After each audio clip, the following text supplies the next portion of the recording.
Às 14 horas 47 minutos horário local, um caça ucraniano MiG-29 cruzava a fronteira e já estava a 90 segundos dentro do espaço aéreo russo. A bordo, 2 bombas francesas com um único objetivo: atingir um posto da guarda de fronteira que Moscou acreditava ser intocável. Em apenas 12 minutos, esse piloto teria que decidir entre desmantelar uma rota vital de suprimentos que alimentava as posições russas na Ucrânia ou voltar ao ponto de partida enquanto suas tropas em terra continuavam sob fogo inimigo. Mas em apenas 6 segundos, tudo começou a dar errado. Voando a poucos metros das copas das árvores para evitar o radar russo, o piloto enfrentava um pesadelo. O GPS estava bloqueado, o combustível quase no fim, e a única navegação possível era um mapa de papel colado no joelho. Ele sabia teria apenas uma chance de acertar o alvo. E então, um pássaro atingiu a aeronave. A 180 km por hora de aproximação, um corvo se chocou contra a entrada do motor esquerdo. As lâminas do compressor, girando a 13.000 rotações por minuto, se despedaçaram instantaneamente. Um som metálico, agudo e desesperador, o sinal de uma falha no compressor. O MiG inclinou-se bruscamente para a esquerda, mergulhando em direção à floresta. Mas o instinto do piloto falou mais alto. Pé direito no leme para compensar o empuxo desigual, mão esquerda puxando o manche para deter a queda, e a direita apertando o botão de reinicialização do motor, o caça despencava de 200 para 180 metros, depois 160. As árvores passavam tão perto que era possível contar os galhos. O procedimento de religamento levaria 30 segundos. Ele tinha, no máximo, 10 segundos antes do impacto. E, como se não bastasse, isso tudo acontecia no pior momento possível. A poucos quilômetros dali, o radar russo Podlet-Kum, um sistema móvel de curto alcance, projetado para detectar aviões, drones e mísseis, voando a menos de 100 metros de altitude, vinha rastreando um sinal intermitente nos últimos 2 minutos. Pequenos contatos aparecendo sobre as colinas, sumindo nos vales.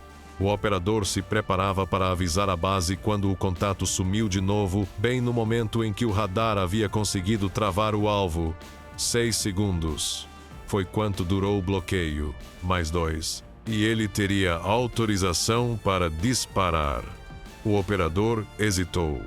Poderia relatar o incidente e passar a próxima hora preenchendo relatórios.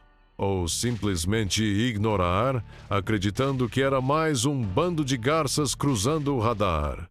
Ele escolheu o café. Enquanto isso, o motor esquerdo do MiG tossiu e voltou à vida a 140 metros de altitude. O piloto sentiu o empuxo voltar ao normal, os 2 motores sincronizados, mas o estrago já estava feito. O motor operava de forma instável, com apenas 30% da eficiência. E o pior, a manobra havia custado tempo e combustível. A matemática era implacável, os 12 minutos de reserva se transformaram em apenas 3. Foi então que ele viu as linhas de transmissão elétrica. Não estavam marcadas no mapa tático. Surgiram diante do para-brisa como um muro suspenso a 60 metros acima do vale. A 650 km por hora, ele tinha 2 segundos para reagir. O piloto puxou o manche com força, suportando 5 Gs enquanto lutava para não desmaiar. O MiG subiu violentamente, passando a menos de 10 metros do topo dos cabos. O campo eletromagnético fez os instrumentos enlouquecerem por alguns segundos. Atrás dele, o operador do radar Podlet-Kum já caminhava em direção à sala de descanso, deixando o substituto intrigado com aquele estranho sinal registrado 6 minutos antes. O MiG seguiu em frente. Um motor danificado, Combustível crítico. Mãos tremendo após escapar da morte por um fio. No horizonte, o ponto de navegação surgia exatamente onde o mapa de papel indicava uma curva inconfundível do rio Desna, a 10 quilômetros do ponto de liberação das bombas. Com o motor falhando e combustível suficiente para uma única tentativa, o piloto se preparou para o que os estrategistas militares chamam de missão suicida. Uma escalada vertical de 8.000 pés em pleno espaço aéreo inimigo. Às 14h41, o piloto alcançou o ponto inicial da missão. Faltavam 50 quilômetros até o alvo. Voando a apenas 200 metros de altitude, completamente invisível a qualquer radar além do horizonte. Mas, em apenas 45 segundos, tudo isso mudaria num piscar de olhos. Ele empurrou os manetes de potência ao máximo e puxou o manche com força. As forças G o atingiram como um soco. 6 vezes a gravidade da Terra o prensou contra o assento. A roupa antigravidade inflou, comprimindo suas pernas e o abdômen, tentando manter o sangue no cérebro. Mas não era suficiente. Aos 3.000 metros, a visão começou a escurecer nas bordas. Aos 5.000, virou um túnel estreito. Aos 6.500 metros, ele quase desmaiou. O corpo agia no automático, a mão travada no manche apenas por reflexo muscular. O nariz do MiG-29 agora apontava quase na vertical. Ambos os motores rugiam no limite absoluto. O motor esquerdo, ainda danificado, vibrava perigosamente, ameaçando explodir a qualquer momento. Mas reduzir a potência não era opção. Ele precisava de cada metro de altitude. No radar de alerta, novas ameaças surgiam a cada segundo. O piloto havia acabado de anunciar sua presença para todos os sistemas de defesa aérea em um raio de 200 quilômetros. E foi aí que tudo piorou. O sistema de armas travou. As bombas francesas AECM estavam conectadas ao velho MiG soviético por meio de uma interface improvisada, um trabalho de engenharia de guerra feito por técnicos ucranianos em um galpão de Lviv. No chão funcionava perfeitamente, mas a 7.000 metros de altitude, sob 6 Gs de pressão, o regulador de voltagem falhou. No painel, uma mensagem em francês: "Viais sonere erro de conexão." As bombas simplesmente não sabiam que deveriam ser liberadas em 20 segundos. Com o cérebro privado de oxigênio, o piloto tentava raciocinar.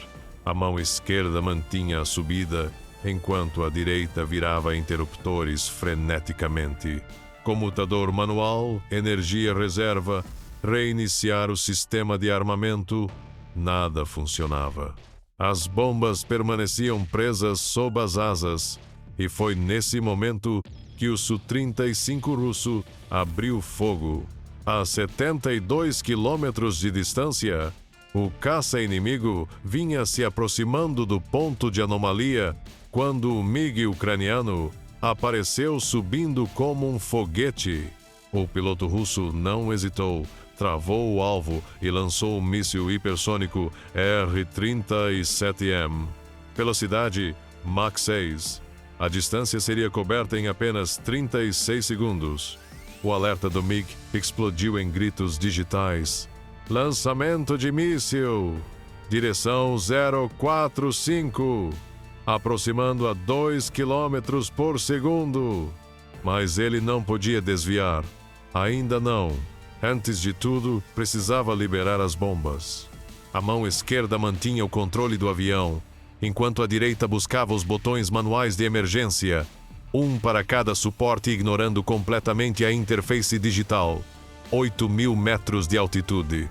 Era o ponto exato de liberação. Agora ou nunca. O piloto apertou o primeiro botão com força. Nada. Apertou novamente, contando segundos. 1, 2, 3... E então a bomba caiu. O motor foguete acendeu após uma pausa de tirar o fôlego. A segunda liberação foi mais rápida. O sistema manual, aquecido pela tensão, começou a responder. As duas bombas AASM se desprenderam das asas e imediatamente se elevaram, impulsionadas por seus próprios foguetes, subindo ainda mais em direção ao alvo. Agora ele podia escapar. O piloto rolou a aeronave de cabeça para baixo e puxou para a terra numa manobra Split S a 9G. A Split S é uma manobra de combate aéreo em que o piloto gira o avião invertido e, em seguida, puxa o manche para baixo, descrevendo uma meia volta descendente, trocando altitude por velocidade e invertendo rapidamente a direção. A visão dele foi completamente tomada pelo escuro por 2 segundos. Quando voltou, já mergulhava em direção a 4.000 metros o R-30 e Sétem ainda o perseguia. Ele precisava de chaff, de interferência eletrônica, de qualquer coisa. Aquele caça não ia escapar de um míssil que viajava mais rápido do que ele podia voar. O lançador de chaff disparou 3 feixes e travou. O pó de guerra eletrônica, sobrecarregado pela subida, alcançou o limite térmico e desligou sozinho. O míssil aproximava, agora a 10 quilômetros e reduzindo distância. Restava uma opção à manobra de Notch. Ele virou perpendicular ao traçado do míssil, colocando-o no seu 3 horas. A velocidade relativa caiu a 0. O sensor do míssil, programado para ignorar alvos estacionários, perdeu o bloqueio. O R-37 passou a 100 metros atrás do MiG. A espoleta de proximidade falhou ao acionar. Fragmentos da autodestruição salpicaram a cauda do caça, abrindo pequenos buracos no leme. O piloto não ligou. Ele mergulhava para a terra, o altímetro correndo, tentando voltar para os campos baixos onde poderia se esconder. Atrás dele, 2 bombas francesas ainda subiam rumo ao ápice de suas trajetórias. Uma delas, com o motor foguete, já começando a falhar. As 2 AASM alcançaram o ponto mais alto a 8.500 metros, seus propulsores exauridos, iniciando a longa queda em direção ao posto da Guarda de Fronteira de Belaia Barioska. 4 minutos de voo por céu aberto, guiadas por satélites com quem não conseguiam se comunicar, e por olhos infravermelhos que naquele instante ainda não podiam ver. Tudo precisava funcionar perfeito. E, em combate, quase nada funciona como planejado. O motor da primeira bomba havia aspirado combustível contaminado, vapor d'água condensado no caminhão-tanque ucraniano, congelado em altitude e transformado em vapor na câmara de combustão. O motor gerou 60% de empuxo por 20% a menos do tempo previsto. O processador da bomba, um computador francês do tamanho de uma carteira, calculou. A trajetória atual faria o impacto ocorrer 2 quilômetros antes do alvo. E isso assumindo que um sistema não os tirasse completamente da rota. O veículo de guerra eletrônica Krasukha-4, posicionado próximo a Briansk, entrou em ação na potência máxima, inundando as frequências de GPS com ruído preciso de 1000 watts. O sinal dos satélites, vindos de 20.000 quilômetros acima e transmitindo a 0,025 watts, desapareceu. As 2 bombas perderam a navegação por satélite ao mesmo tempo. Agora voavam apenas por navegação inercial, giroscópios mecânicos girando no escuro, acumulando 2 metros de erro a cada segundo de voo. Quando chegassem a Belaia Barioska, estariam 480 metros fora do alvo. Para bombas comuns, seria fracasso total. Mas as AASM alternaram automaticamente para o modo reserva. Navegação inercial, bruta mais orientação, terminal por infravermelho, e aí surgiu o próximo problema, o Sol. Às 14h49, o Sol estava exatamente na linha de visão dos buscadores infravermelhos das bombas. O sensor AER da segunda bomba ativou a 3.000 metros de altitude e travou no Sol. Todos os filtros da ótica saturaram. O computador registrou uma fonte de calor de 5.778 Kelvin, claramente não era um alvo terrestre. Quebrando o bloqueio, procurou de novo. Só havia brilho branco incandescente. Por 15 segundos, a bomba voou às cegas. 4 quilômetros de trajetória sem orientação terminal, erro inercial acumulando, a trajetória se degradando. O processador da bomba aquecia, rodando algoritmos de processamento de imagem na tentativa de filtrar a interferência solar. Direção de borda, realce de contraste, análise espectral, nada funcionou. O relógio, o combustível e a física seguiam seu curso implacável. Cada falha, cada atraso, alterava um pouco mais o destino daquela missão e daquelas vidas. Enquanto isso, a primeira bomba entrou numa zona de cisalhamento a 5.000 metros. À borda da corrente de jato, um rio de ar de 80, nós movendo-se de oeste para leste, pegou as superfícies de cauda da arma como se fossem velas. Em menos de um segundo, a ogiva virou 20 graus para fora da rota.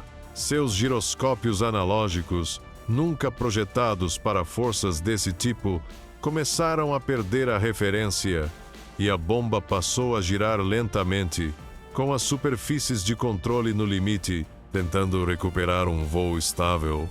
A matemática era implacável, girando a 2 rotações por minuto, caindo a 280 metros por segundo impacto em 45 segundos. O minúsculo processador da bomba precisava resolver equações diferenciais em tempo real para posicionar as aletas de modo a parar o giro sem provocar um efeito pior. Então a bateria 400 de Clomovo os detectou. 2 pequenos contatos, caindo para leste, seção radar de 2 metros quadrados. O operador não tinha certeza do que via. Pequeno demais para aviões, rápido demais para helicópteros, trajetória errada para mísseis balísticos. Mas as ordens eram claras. Na dúvida, engaje.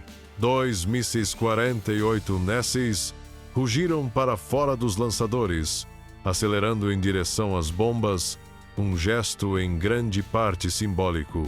Os mísseis foram feitos para atingir alvos com trajetórias previsíveis. Aquilo eram ogivas em queda balística, governadas apenas pela gravidade e pelo arrasto. O computador dos 400 não conseguiu calcular uma solução de interceptação confiável. Os mísseis passaram sem efeito, os buscadores encontrando apenas céu vazio. A salvação veio aos 2.000 metros. O giro da primeira bomba a havia deslocado para leste, tirando-a da linha direta do Sol. O buscador infravermelho finalmente saiu da interferência solar. Ativou-se e detectou fontes de calor imediatamente. 3 blindados BT-80 e 2 estacionados em formação, motores ainda quentes. Bloqueio confirmado. A segunda bomba, ainda lutando contra o brilho solar, tomou outro caminho. Ignorou o clarão branco em busca de padrões de contraste. O telhado de um edifício criou uma assinatura geométrica distinta, não calor, mas forma. Os programadores franceses haviam inserido esse modo de backup após lições no Mali, onde alvos muitas vezes tinham a mesma temperatura do deserto. Bloqueio por padrão confirmado. A 2.000 metros de altitude, os 2 buscadores finalmente travaram. Mas os russos ainda tinham um trunfo. O sistema Pantsir-Sum, que protegia o posto da guarda de fronteira, era a defesa de ponto mais moderna da Rússia, projetado para derrotar munições guiadas com precisão. Seu radar rastreava projéteis minúsculos. Seus mísseis interceptavam obuses. Suas metralhadoras formavam verdadeiras paredes de chumbo. Havia, porém, um problema. As bombas vinham quase na vertical. A 8 segundos do impacto, o radar do Pantsir finalmente travou nos alvos em mergulho.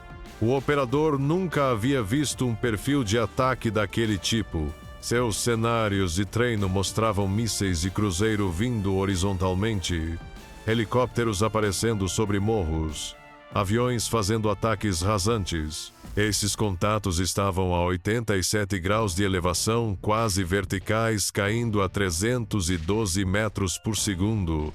O computador do sistema, rodou os cálculos de interceptação e exibiu um resultado que não fazia sentido. Alvo fora da zona de engajamento. As bombas estavam a apenas 900 metros de altitude. O sistema Pantsir, com seus mísseis 57 IESs, tinha um alcance mínimo de engajamento de 1.200 metros. Além disso, precisavam de 5 segundos após o disparo para que as espoletas de proximidade fossem armadas. O problema? As bombas atingiriam o solo em 2,9 segundos. A matemática era impossível. Mesmo assim, o operador disparou. 4 mísseis rugiram para fora do Pantsir em uma rajada de 2 segundos, seus motores sólidos os acelerando a Mach 3 quase instantaneamente. Mas a física não perdoa.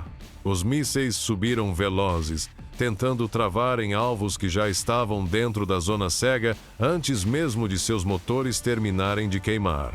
A 400 metros de altitude, exatamente 5 segundos após o lançamento, as espoletas finalmente armaram. Mas as bombas já haviam passado. Os mísseis se autodestruíram inutilmente, espalhando fragmentos como uma chuva de aço sobre o complexo. O operador agiu por reflexo. Quando os mísseis falham, entram as metralhadoras. As duplas 2 a 38M automáticas giraram para cima, tentando seguir as bombas em queda.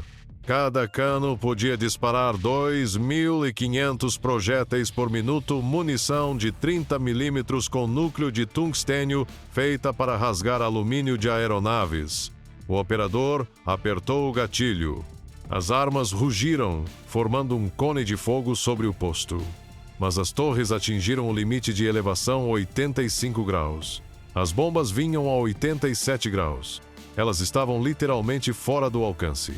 Milhares de disparos cruzaram o ar, passando a poucos metros dos alvos. Um pequeno ângulo de diferença, o suficiente para separar o sucesso da catástrofe. A primeira bomba tentava manter o bloqueio no calor dos escapamentos dos blindados BTR, mas os giroscópios danificados pelo giro anterior causaram um desvio de 12 metros a 50 metros do solo. O sistema fez a correção final 14h51. Impacto. A bomba de 340 quilos atravessou o telhado a 312 metros por segundo. A energia cinética sozinha já bastava para destruir o prédio, mas então veio a detonação da carga moldada. 50 quilos de explosivo moderno gerando um jato de cobre superaquecido, viajando a 8 km por segundo. O impacto assimétrico fez o jato cortar o prédio na diagonal em vez de para baixo. O resultado foi ainda pior que o impacto direto. A explosão destruiu todas as paredes de sustentação do lado norte. O edifício não apenas desabou, ele tombou inteiro como uma árvore sendo derrubada. 17 segundos depois, a segunda bomba chegou. Com uma das aletas danificadas, ela entrou em espiral nos últimos 200 metros. Acertou o canto onde estavam os veículos. 8 metros fora do alvo central. Mais 227 quilos de aço e explosivos viajando a mais de 300 metros por segundo não precisam de precisão. O impacto rasgou todos os tanques de combustível ao mesmo tempo. Os 3 BT-82A não explodiram, derreteram. Cada um carregava 500 litros de diesel, que se transformaram em aerossol, misturando-se ao ar numa proporção perfeita. A carga moldada fez o resto. Forneceu a faísca. O resultado foi uma explosão combustível-ar de 4.000 graus Celsius, durando exatos 3 segundos. Enquanto isso, o MiG-29 virava para o oeste, cruzando de volta a linha ucraniana com apenas um motor funcional. Tanques quase vazios, piloto semiconsciente pelos efeitos das forças G. Atrás dele, o antigo posto da guarda de fronteira queimava em ruínas. A missão foi feia, caótica, quase um fracasso. Mas em uma guerra real, não há trilha sonora nem final de Hollywood. Ela foi bem sucedida, e isso é o que importa. Até a próxima. Para mais atualizações sobre diplomacia global, sanções e os desdobramentos desse e de outros conflitos, inscreva-se aqui no canal Conflito do Século XXI.